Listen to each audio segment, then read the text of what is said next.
Good evening बच्चों, मैं आपका सर सत्येंद्र कुमार। आज मैं पिछले क्लास में जो व्याकरण पढ़ाया था उससे आगे लेकर टॉपिक आया हूँ। पिछले क्लास में हमने स्वर वर्ण के बारे में पढ़ा था। आज मैं उसके भेद या उसके प्रकार के बारे में पढ़ेंगे और व्यंजन वर्ण के बारे में पढ़ेंगे। आइए, काल मान या मात्रा के अनुसार स्वर वर्ण कितने प्रकार के होते हैं, नाम लिखिए। काल मान या मात्रा के अनुसार स्वर वर्ण दो प्रकार के होते हैं। पहला हर्ष स्वर वर्ण और दूसरा दीर्घ स्वर वर्ण। काल मान या मात्रा के अनुसार स्वर वर्ण कितने प्रकार के होते हैं बच्चों? दो प्रकार के। पहला हर्ष स्वर वर्ण और दूसरा दीर्घ स्वर वर्ण। अब आते हैं हर्ष स्वर वर्ण किसे कहते हैं? जिन स्वर वर्णों के उच्चारण में कम समय अर्थात एक मात्रा लगती है उन्हें हर्ष स्वर वर्ण कहते हैं, जैसे अ, हर्षी आदि। वैसे स्वर वर्ण जिनके उच्चारण करने में कम समय अर्थात एक मात्रा लगती है उन्हें हम हर्ष स्वर वर्ण कहते हैं, जैसे अ और हर्षी। हर्ष स्वर वर्ण क्या हुआ? वैसे स्वर वर्ण जिनके उच्चारण करने में कम समय और एक मात्रा।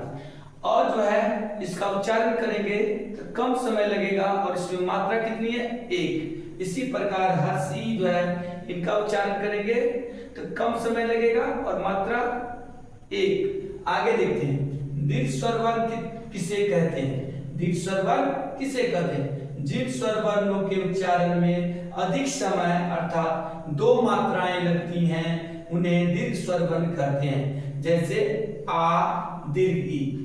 हर्ष स्वर में एक मात्रा और कम समय, दीर्घ स्वर वर्ण में उससे उल्टा दो गुना। देखिए आ जो है इसको अगर हम तोड़ेंगे अ जोड़ अ, इन दो मात्रा होगी, क्योंकि हर्ष स्वर वर्ण में सिर्फ अ आता है लेकिन दीर्घ स्वर वर्ण में आ आता है। आ को अगर हम तोड़ेंगे इस प्रकार तोड़ते हैं, इसको हम लिख सकते हैं अ जोड़ अ। एक मात्रा ये हो गया, एक मात्रा ये होगी, इसका मतलब दो मात्रा।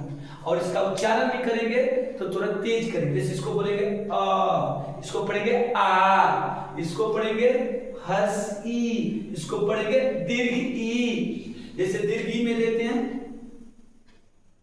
इसको तोड़ेंगे तो हर्ष ई हर्षी, एक मात्रा ये और एक मात्रा ये दोनों जोड़ेंगे तो हो जाएगा दो। इसलिए दीर्घ स्वर वर्ण किसे कहते हैं? जिन स्वर वर्णों के उच्चारण में अधिक समय अर्थात दो मात्राएं लगती हैं उन्हें दीर्घ स्वर वर्ण कहते हैं।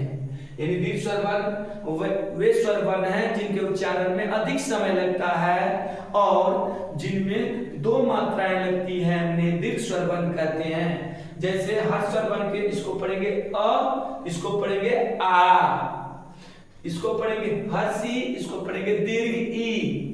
और बता चुके हैं आ में कैसे दो मात्रा है? आ बराबर अ जोड़ अ, एक मात्रा अ ये, एक मात्रा ये दो मात्रा है। फिर दीर्घ ई, हर्षी हर्षी, एक मात्रा और एक मात्रा, दो मात्रा। इसको पढ़ेंगे तो धीरे, इसको उच्चारण करने में कम समय लगेगा, इसको उच्चारण करने में कम समय लगेगा और मात्रा एक, और इसको उच्चारण करेंगे तो समय भी थोड़ा ज्यादा लगेगा और मात्राएं दो है।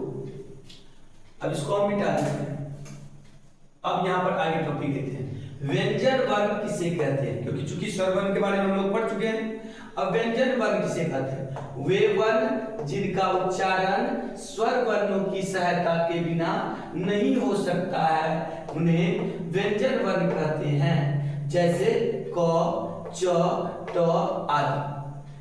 हम पहले ही पढ़ चुके हैं जो स्वर वर्ण के बिना व्यंजन वर्ण का उच्चारण नहीं हो सकता। इसलिए व्यंजन वर्ण वे वर्ण हैं जिनका उच्चारण किनकी सहायता से होती है? स्वर वर्णों की सहायता से होती है। व्यंजन वर्ण का उच्चारण स्वर वर्णों की सहायता के बिना नहीं हो सकती है। इनके उच्चारण क्या है? क, च और ट।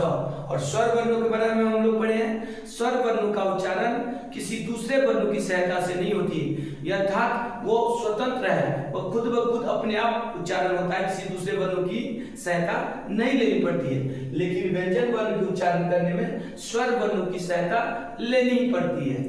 यानी उसके बिना, स्वर वर्णों के बिना व्यंजन वर्ण का उच्चारण नहीं हो सकता है। अब है हिंदी में या हिंदी वर्णमाला में व्यंजन वर्णों की संख्या कितनी है?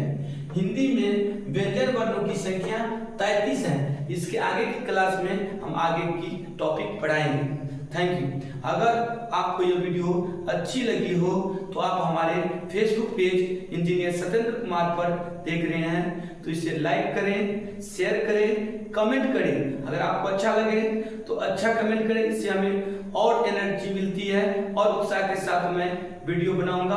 अगर आपको कहीं पर कमी लगती है तो आप कमेंट में लिखें, मैं सुधार करूंगा। अगर हमारे आप YouTube चैनल पर देख रहे हैं जो A to Z क्लासेस नाम से हैं, अगर वहां देख रहे हैं तो लाइक करें, शेयर करें, कमेंट करें।